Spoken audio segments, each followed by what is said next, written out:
Hello out there.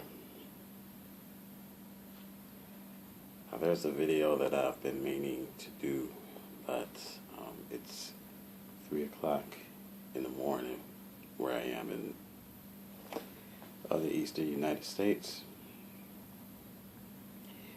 and I just thought that I should share with you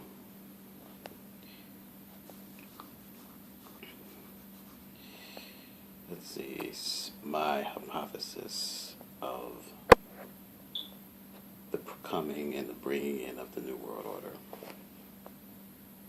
Now, we've done research and we found out about the 1969 Bilderberg meeting, where they supposedly had this meeting where they brought in and planned exactly how the New World Order was going to be laid out. And they brought in, I guess it was a step-by-step plan. Learned this from a 4-hour video, that I found by searching, that I found by searching 1969 Bilderberg. And I saw the video, the 4-hour video, the one with the person wearing the Christmas hat.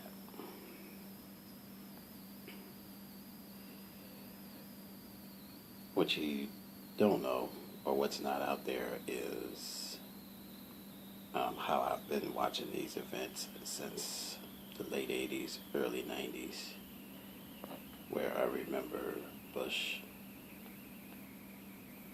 mentioning on the national TV after they broke up the USSR that we needed a new world order.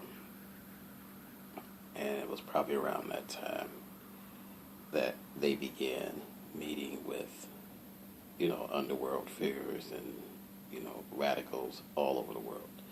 I remember they started showing them as meeting, but they didn't really tell us what the meeting was about. But here's what I saw, and then I'll tell you how I put this together.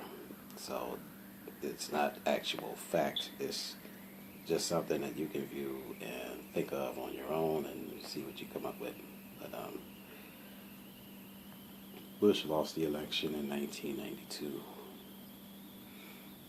And I don't know if you remember where you saw this sad look that he had on his face when they lost the election. It was like if they were planning to run the New World Order from the United States, they had to have a contingency or a backup plan on what they would do if they lost the election. And I remember seeing or learning that Bush weakened the powers of the presidency before he left office.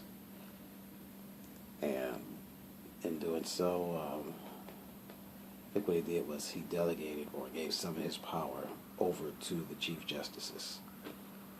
So when Clinton took office, the press was referring to him as an already weakened president, and they thought it had something to do with, the position of his wife, Mrs. Clinton. But no, I think it was more about that, but nobody really knew it.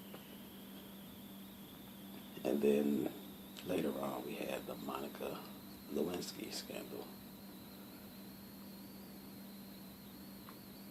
Y'all know about that. Just think about this. If the Zionists who ruled this country and pretty much, put a bunch of propaganda on TV and made themselves look good and like heroes, and slowly took over all of these other nations and put together this plan to bring about this New World Order, if they realized that they would lose this, how would they ensure that they could still implement and run their New World Order? My guess would be that they would strip the country of its power and run the New World Order elsewhere. So to do that, they would have to secretly strip and rip out the infrastructure which made America what it was, which is all of the OPECs, the oil that backed the dollar, all of their rich deals that backed the dollar, all of the laws in place that kept the people from the country from outsourcing and going anywhere else. So it will force all of the countries and everybody in the world to come to America or do business with America in order to get what they need to survive. If they stripped and ripped out all of that and set up overseas, well, for them to start building all of these businesses and just stripping and ripping it out, they would have to do it in secret, and they would, because it's illegal, they'd be going against the very law that they set up to protect themselves and keep themselves in power. So how would they ensure that they would be able to do that and nobody would really pay attention to what they're doing? And even if somebody paid attention to what they were doing, they had something else in place that was more prevalent or more attention-getting. They would need a distraction. And I guess that distraction was probably the Monica Lewinsky scandal. And I did a study and found out that Monica Lewinsky and her handler, Linda Tripp, were listed as cult members, and Linda Tripp was her handler. So I would put together that they knew this girl, Monica Lewinsky's stature, and they deliberately put her next to a president with his background or with what they knew about him, because remember, you don't get into these high offices without joining the club. So they just knew what will happen, and they just pretty much put the fire next to the dynamite, and they just waited for the wick to lit and blow up. Well, they waited for the wick to lit. And as soon as she got on the phone and started talking to her handler about it, her handler recorded the conversation and leaked it to the press. Boom, bomb. Everybody's paying attention to that. Nobody's paying attention to what's going on. And I got a tip on some information that a bill had come across the president's desk in 1998 that he did not veto. And that allowed the first company to begin outsourcing. But nobody really knew this. But when the Republicans took office back in 2000, everybody then started to see a rise in outsourcing then, where outsourcing was no longer illegal. It had become legal, and they had already ripped out the infrastructure and began taking it out. Well, you think at the same time, where if they raised all of these other radical armies and insurgents and terrorists, let's just call them what the world knows them as, then they would use their terrorist identity to do certain things. Now, you should know that in 2004, when the beheadings were on TV, that was a cult. That was a occult message to all of the Illuminists around the world to begin implement the New World Order that at the time had come, for them to start implementing the New World Order. People, it was a message to high Illuminists. Only the highest Illuminists knew about this stuff. And 2 years after that, they began going full steam ahead with implementing the New World Order. And everybody started seeing all of this strange stuff. And my guess would be that if you get to that certain point, by then, all of the terrorists that you helped to build, that you did all the dirt through, that they did all the dirt through, and used the identity of the terrorists to get their messages across, to get all this stuff done. And at the same time, they built those terrorist armies, and a lot of people who joined these terrorist groups, under the guise of, freedom, enact movement, or whatever, they'll have no idea how their movement got started.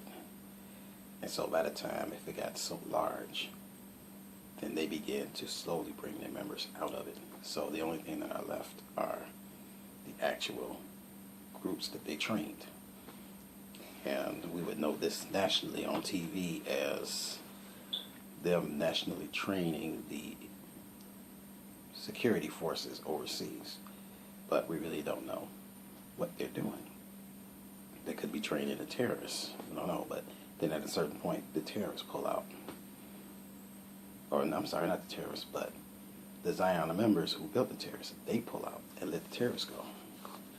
And so then the terrorists would go ahead and start doing their world tyranny or whatever, and they would be allowed to do exactly what they want them to do. The terrorists would go and destroy the orders and the laws of the lands, so that everything could be wrecked and in shambles, and the terrorists could roam freely and do what they want and have all the people follow them.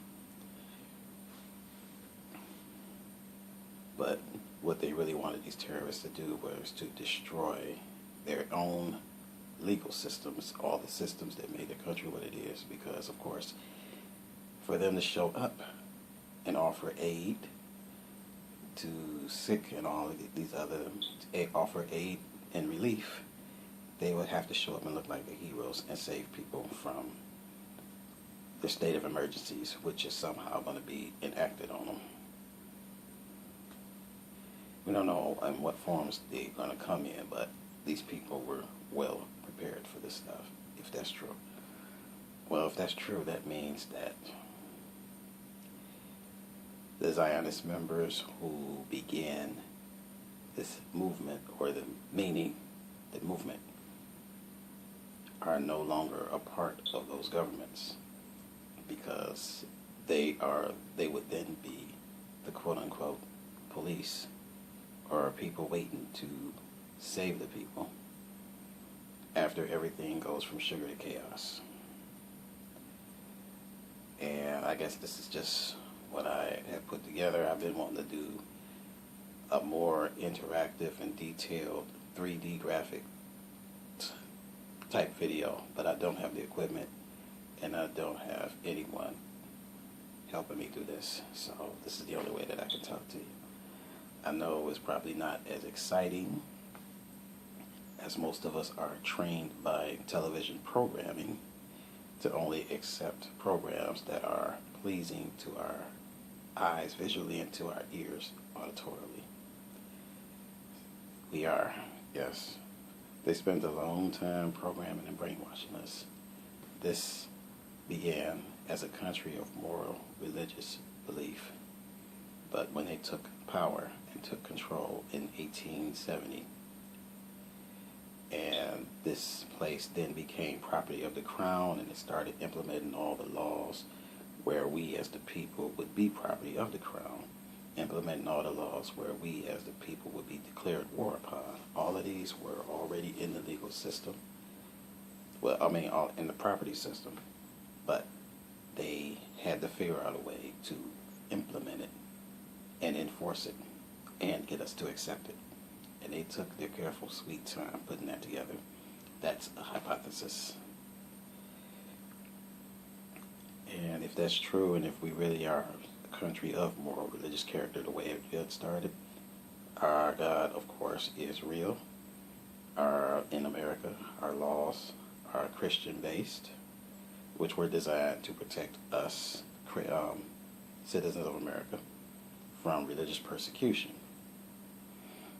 And our laws go completely against what the order wants to set in. But if they could entice you and have you believing and accepting that the order would mean not only mean safety, but would mean all of these new free toys and great technology that you can only get if you accept them, and get you addicted to it. I mean, there are companies that spend billions of dollars figuring out how to keep your attention and keep you addicted to their technology so that they can sell it. Yes, we're cattle. Yes, we're property. Yes, we're toys. And they want to figure out how to get us to accept it and love it, while they herd us all off to the slaughter while we stay asleep in a dream. So basically what I'm saying is, if that's true, we were awakened out of one dream and then put into another. Well, will we be put into another? I guess we're in a state of awakenedness. But just like on the Matrix, where the architect tells the guy,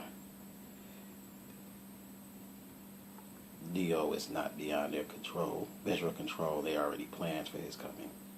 I'm guessing they planned for the insurgents too, so that's something to think about. And leave comments, think about it, and I'll talk to you soon.